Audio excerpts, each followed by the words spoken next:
meron kayong kaibigan o mahal nyo sa buhay o kaibigan na dumaranas ng stroke at tumabingi ang parte ng katawan gaya ng bibig, kamay, paa, di naman umurong ang dila at hirap magsalita, iparating nyo ang video natin ito dahil malaki ang may tutulong nito sa kanila. Gamit lang ang dalawang sangkap na gagamitin natin, luya at ang tanglad. Isa ang kakayanan ng luya ay maibalik ang pagkakasalansan ng fiber ng ating muscles. Magagawa din netong magpakalma ang mga stress, sobrang banat na ating mga litid at muscles. Nagpapaganda ng bomba ng ating puso, pampababa ng dugo, pampababa ng cholesterol, nagpapabuti ng brain health, natural na pain reliever din ito, nagtatanggal ng pagmamanas ng katawan, lunas sa rayuma at nagbabalik ng gana sa pagkain. Habang ang tanglad naman ay naggagawa rin magpababa ng cholesterol ng ating katawan. Nagbabalanse ng blood pressure, detoxifier ng buo nating katawan. Take note po, buong katawan. Naaalis din ang rayuma. Sa kabuuan ng dalawang ito ay malaki ang may tutulong sa ating katawan, specifically sa taong na stroke at nagkakaroon ng problema sa katawan. Uminom lang ng 2 beses sa isang araw. Umaga, walang laman ang tiyan at sa gabi bago matulog. Kung mababa ang dugo, 1 baso lamang sa isang araw. Malaki ang may tutulong ng pagmasahe sa katawan ng na-stroke. Kahit 3 beses sa isang linggo. Hindi rin matapos uminom ng tanglad, luya, hilutin ang parteng na-stroke. Ganito ang pagkatali. Tapos ipalusot dito.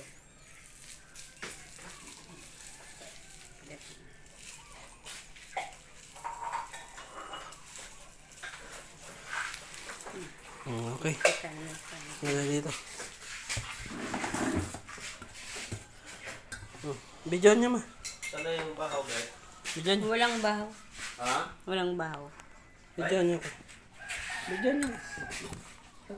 Nagluto ka, hindi? Magluto pa lang. Bisa na lang. Ayan, o.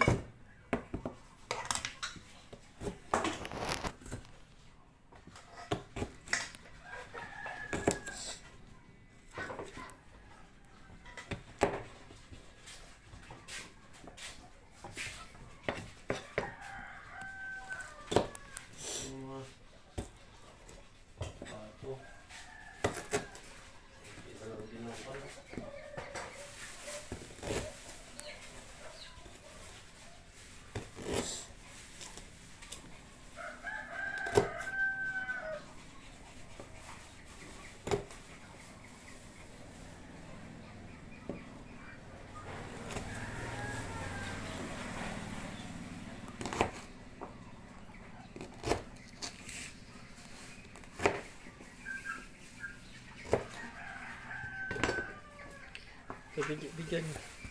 Taas, taas. Dito. Ano nga lang ma? Ito na. Kung magano pa.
Naku, baka mabasag yung baso niya.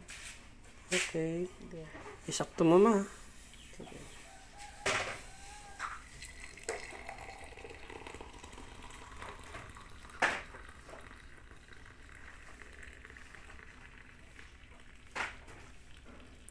Alright.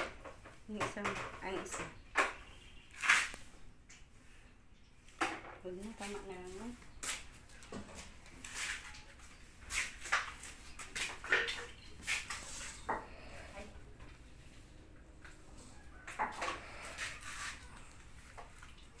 May honey dyan, ma. Lagyan mo honey to.